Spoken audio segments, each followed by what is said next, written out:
jika diharapkan supaya Golkar kembali mengambil titah di Kabupaten Solok. Why do I try?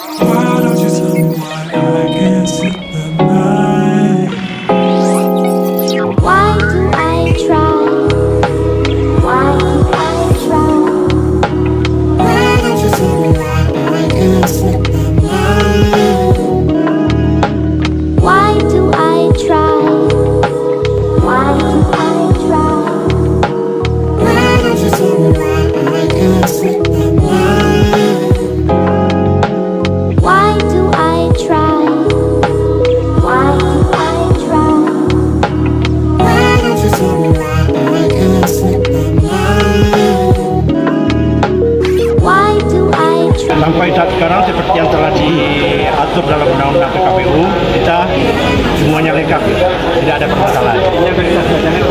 Lengkap. Dan sudah diterima ke DPRD. Iya, sudah diterima. Kami dari Partai Golkar semuanya mengatakan itu masih tetap dengan terbuka.